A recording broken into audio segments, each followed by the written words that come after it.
On today's show, and folks, this is one you're not going to want to miss, you're going to learn everything you've ever wanted to know but were afraid to ask about selling your residential HVAC company.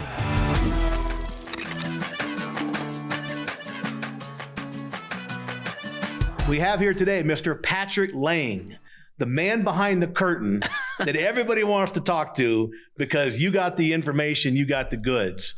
Thank you so much, Patrick, for coming out to Colorado all the way from North Florida. We appreciate it, to leave all that beautiful weather to come up here in this snowstorm.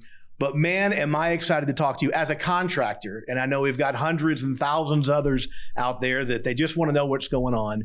And over the last 6 years, you sold 120 heating and air conditioning companies. That officially makes you an expert, my friend. Welcome to Colorado Springs. Thank you so much for having me. It's a pleasure to be here. I really appreciate it. I think to get started, you probably know more about what we need to know than we even know what questions to ask. So when we talk about the acquisition business that you're obviously very involved in, what's going on out there right now? What's the environment out there with the economy and different things? And you hear all kind of rumors about this and that. Like, what's the real skinny on what's going on out there? You know, it's a great question. And obviously, if you're on social media or anywhere in the space, you hear about interest rates and what it's doing to the acquisitions. And the reality is, I haven't seen it slow down. I mean, I typically sell 20 companies a year. And for 2023, we did 22 companies. Wow. So the market has been strong for companies that are positioned to sell. And I think that's what comes down to it. It's building a business that a buyer wants. Yeah. You know, and I, in my speaking, the consulting side of my business, the work I do with EGIA, we talk to a lot of, private equity guys and things. You hear these things about, listen, if you're not doing $20 million a year, nobody wants to talk to you. What's the real deal? What's the real opportunity or possibility for a guy maybe that's, 2 million to 10 million, somewhere in that range? What's the real opportunity? It's a huge opportunity. That's the reality. And I hear a lot of people say that if you're not doing 20 million, nobody wants it. And the reality is the bulk of the companies I sell are $2 to $8 million in sales. So there's a market for it, a company that's positioned right, that's certainly marketed right and run right. But it all comes down to those three things. So you really are an expert, not just in the business in general, but specializing in these smaller companies, which is the vast majority of the industry. So I think that's great for our viewers, that there's hope. If someone's building a company and they are building it to sell it, to retire, that, if it's not a $20 million behemoth with, 20% EBITDA, they still have an opportunity. What are some of the things when you go in to look at a company and you're evaluating it for, a possible sale? What are the key things you're looking for when you're talking to the owner, both operationally and financially? Yeah, absolutely. So there are a few key things. Number one is, what's the owner involvement? If you're the best salesman, if you're the best bookkeeper, if you're the best technician, if you're on every single Google review, you need to minimize yourself from the business. Buyers don't want to buy jobs. Nobody wants to work that hard. And so having people in place, especially in this market, as you know, it's extremely hard right now to find qualified talent in many parts of the country. And so that's a battle that's taking place everywhere, but putting key people in position is the first thing. Second thing is clean books and records. So if it's a challenge to try to find out what you're actually making in your business, a buyer is going to come in and is going to look at that as a challenge as well. And then they're going to question, are the numbers really real? And so having clarity on your numbers is the other thing. Business mix. One of the things I preach a lot of times when I'm speaking is staying away from new construction. And I get a lot of people angry when I do that, because there's a lot of people who make money at new construction. And with all the construction taking place around the country, somebody has to be putting in the air conditioners. Right. But what I'm talking about is from a buyer's perspective. Buyers want service, repair, and replacement business. Right. And if a large focus of it is new construction, they're very nervous. So those three things are really kind of the first things that we talk about, we look at when looking at a business. One of the things here at EGIA Contract University that I talk a lot about, Gary Alex, who is Yoda, as far as I'm concerned, on the financial side of this industry, Drew Cameron does the same thing. One of the things that we strongly encourage you to do, and by the way, I've had about half a dozen of my own companies, and the first thing I do is set up a clean set of books with our accounting people. Right, from day one. And so we preach about departmentalization, proper overhead allocation, these types of things. So you can really see not just what your business is doing, but what your departments are doing individually. On a scale of 1 to 10, having a departmentalized income statement that's accurate, timely, and relevant, how important is that to a buyer? Extremely close to that, 10 being the most important, being that 10, because so many people, obviously as a business owner, I've been self-employed my entire adult life. They're running a business to minimize taxes and running a business to show a profit is two different businesses. And as business owners, we were often taught by our accountants and other people, do everything you can to minimize taxes. Well, if I'm coming to buy your business, I want to know how much money I'm going to make. And if I can't look at a departmentalized set of books, if I can't look at what's really going in and what's going out, I can't have confidence in the money I'm going to give you for that business. Right. Over the last 20 years, I've built my career on designing and implementing sales systems. From a buyer's perspective, how important is that type of system, a sales process with a skill set of salespeople, not necessarily just, service techs maybe dropping off for bid, or as you mentioned, the owner being the sales guy. How important is to build a sales team and have an organized sales process for revenue? Well, it's obviously, as you know, if you have that, your revenue is going to be higher. And so they're buying the business based on revenue and profitability. So it's extremely important. But it's also one of the things that these private equity and larger buyers are seeing is they're looking at a business that doesn't have it, and they know what they can turn that into by bringing in a sales system. So it hurts the seller because they're not able to get as much money as they could, but it's an incredible opportunity from the buyer's perspective. So it sounds like all systems, the sales system, the financial systems, the operational systems are critically important to have. Now, we all know that people are concerned about inflation. Interest rates are really high right now. What do you see moving out 12, 24, 36 months? Do you see there's going to be continued opportunities for profitable, well-run companies to be able to find buyers? Absolutely. I think I joke when I bought my own heating and air company, somebody had told me, we're based in Florida. He doesn't know a husband dumb enough in the state of Florida to tell his wife he's not going to fix the air conditioner. And I think that's around the country, whether it's winter, summer, whatever the case may be. And so I think a well-run, profitable company is always going to have a market. Yeah. It makes me think of a story I tell sometimes. So when I first got in this business in 2003 as a comfort advisor, 2004, opened my first company, grew that very quickly, did a couple of acquisitions, and sold it in 2010. And I told my wife, I said, if I ever think, even joke about getting back on the contracting side, I want you to shoot me, right? Well, here I am all these years later back into it. What I forgot is to tell my new wife. That was my ex-wife I told that. I forgot to tell the new wife. So when I brought it up 4 years ago, she said, that sounds like a great idea. And of course, we were doing it with her family, so she really, really liked that. But we've grown that company to $10 million last year, our fourth year, with the express purpose of getting it ready to sell. So I'm loving this conversation. And of course, we follow the advice of guys like you and Gary Ellis and smart guys that know about this stuff. And you got to have the management team. You got to have the systems. You got to have that set of books that you're talking about. So that should be exciting for everybody that's building a company that has a desire to sell, that there's still going to be opportunities down the road. Do you see, and I don't want to get into the specific multiples because I'm sure there's a million variables that affect that, but do you see it changing much as opposed to maybe 2 or 3 years ago, or is it pretty much about the same? I think at the upper end of the market, we've seen it slow down a little bit. I think buyers have slowed down.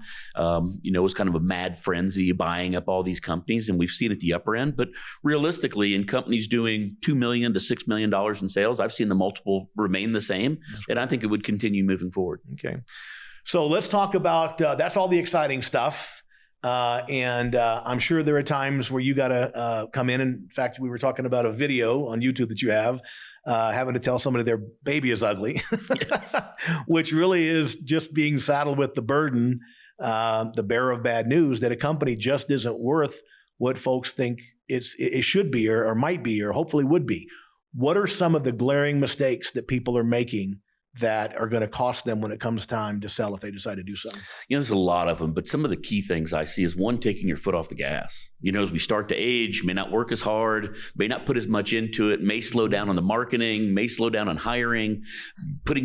I come to a lot of people who are nearing the end of their trajectory, and they don't want to hire new people and buy new trucks and spend more money on marketing.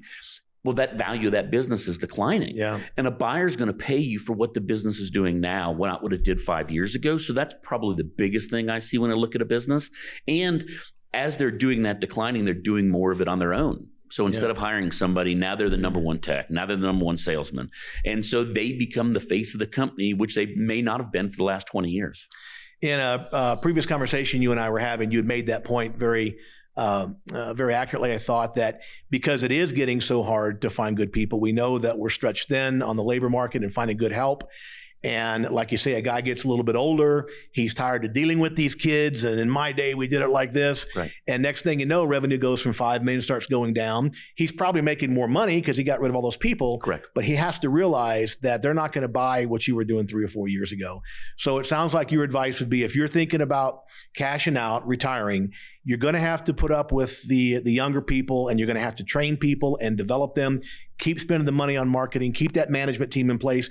You may be a little less profitable, right, by having the managers, but at the end of the day, you're not going to be able to sell a company that doesn't have a management team in place. 100% accurate. And I see that all the time. That's probably the biggest conversation I have when I tell people their business is not worth what they think it is. Mm-hmm. They say, well, I'm more profitable. Well, yeah, you're more profitable because you're doing everything. Yeah. The minute you come out of the business, you don't have a company, you have a high-paying job. Right. And I'm not saying there's anything wrong with that. If you want to be a lone man and a helper in a truck, and that's what you want to do and make a bunch of money, I'm all for that.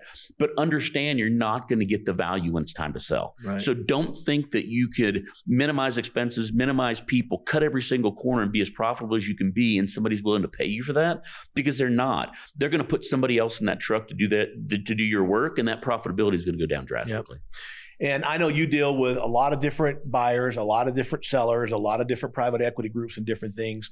Talk to us about the different types of things they're looking for. Like, I know some will come in and they want the management team there, and they're not leaving. They got to sign on for a year or 2 or 3 or whatever. Others might be like, I don't care. If you want to go, we've got a management team. We can come in. What are the different types of management structures and situations buyers are looking for? So just like there's a myriad of buyers out there, there's all sorts of options for people. I have some people that come to me and say, listen, I'm not staying.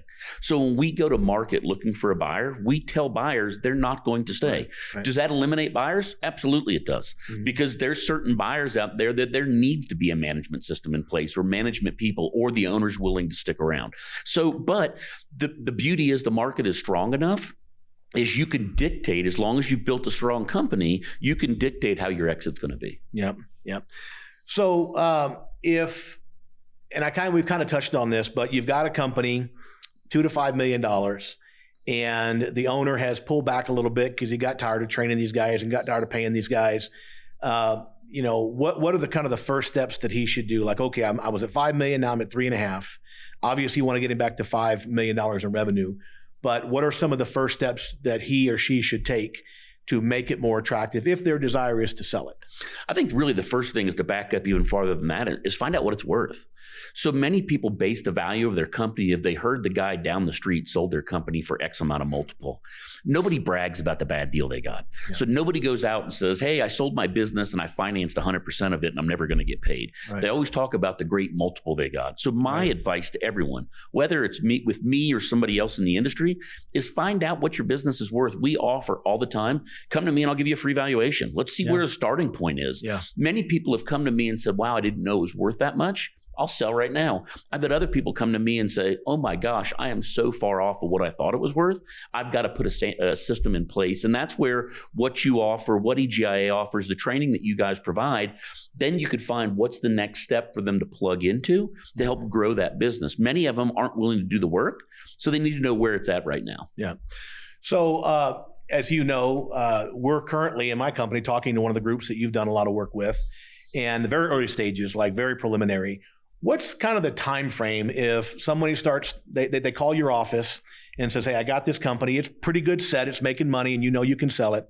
What should people expect in terms of a time frame from the time they call you to the time they're sitting at a closing table and somebody's sliding a check across the table? So there's a few different factors that have an impact on that. One's location. You know, if you're in a big city, a major metropolitan area everybody's trying to get to, that could help speed up the process. Size of the company. A bigger company is much easier and faster to sell than a smaller company.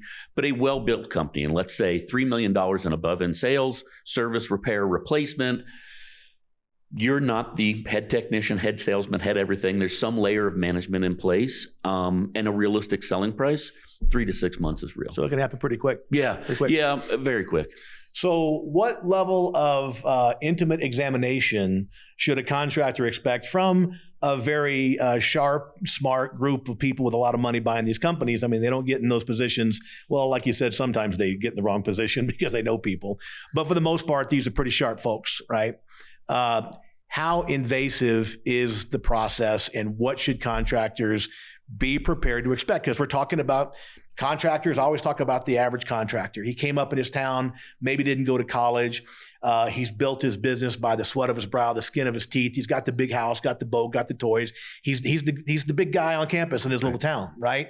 He's not used to answering to anybody. He's not used to people poking around his banking account, his tax records, and his income statement.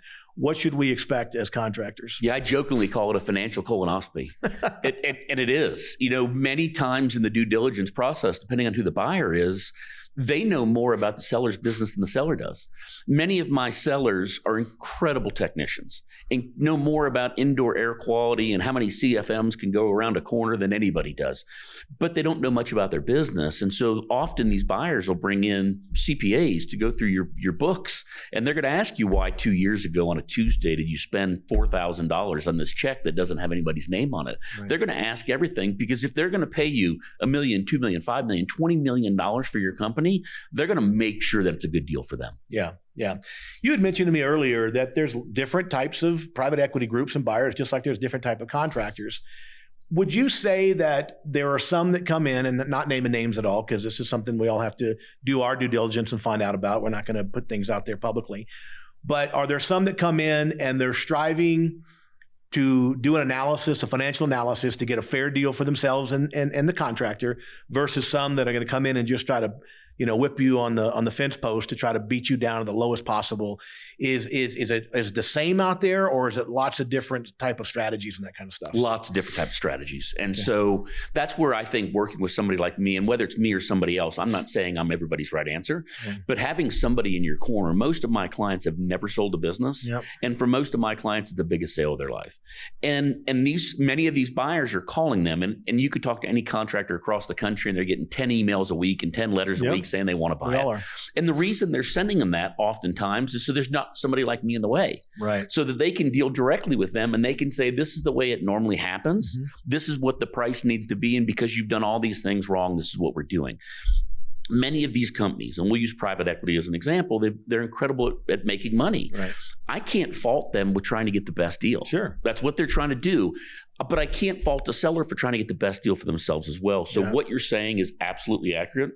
There are some people who make an offer to get it under due diligence, to come in and beat you up and say, oh, you said everything was wrong. You said the EBITDA was here. Here's what the EBITDA really is. And now you're a deer in headlights because you don't even know what EBITDA is, much less how to calculate it. Right. And they've got 25 Harvard CPAs that are telling you you're wrong, and you know how to fix air conditioners, not EBITDA. Right. And so they do that intentionally. There's other great buyers out there who their due diligence is confirmatory. Yeah. They're just making sure that what you told them is accurate. Yeah. They're going to go through it. It's a quick process. I've had some buyers, we've closed in 30 days. Wow. 30 days from the date they met, they walked out with a check in their hand and walked away. That's crazy. And so there's a wide array of those people out there. Yeah. So how early on, well, first of all, you're right. That's why people like you are necessary for people like me with HVAC companies, because it's kind of like you get into a wreck and they always tell you, don't ever talk to an insurance company. You have to hire an attorney, right? Because the reality is you just don't know what the expectation should be or whatever, and you're going to get hoodwinked, right? Just because you're dealing with sharks in many cases, right? Sometimes literally some of these, these acquisition folks. So in terms of these guys coming in, I think it's really important that we have people like you in the industry, that if people want to know more about what style this private equity group is, and that you're a perfect person to ask that. That's what you do for a living, to evaluate those things. How soon should a guy like me start talking to you before I'm ready to sell, or do you wait till you're ready? What's the advice there? Great question. And the answer is yesterday. Yeah. I firmly believe at the end, there's two reasons to own a business. One, it's to make a profit, and two, it's to sell it. And I believe that profit's not a bad word, and selling a business is not a bad thing when you're ready to transition. But if you don't know what your business is worth, you have no clue. Are you closer or farther away from that target? And so it also makes it much easier if you know what it's worth and what you're shooting for. When that private equity, we use that as an example, where that buyer comes to the table and says, hey, I'm going to offer you X amount. That's a great offer or a bad offer. Many people wait until it's too late. And then I'm sitting across the table with somebody at 70 years old, and I have to say, hey, your business has no value. Yeah. I mean, imagine if that person had come to you 3 or 4 or 5 years earlier and they were maybe in bad shape, but you could have said, here's what you need to do over the next 36 months to get this thing straightened out, because it comes a point of no return. So what questions have I failed to ask? When you got an expert like yourself and you've got a layman like myself, at least when it comes to this business buying stuff, sometimes we don't even know the questions to ask, right? What obvious things are out there that I haven't even asked you about yet that anybody who's thinking about selling their business should know?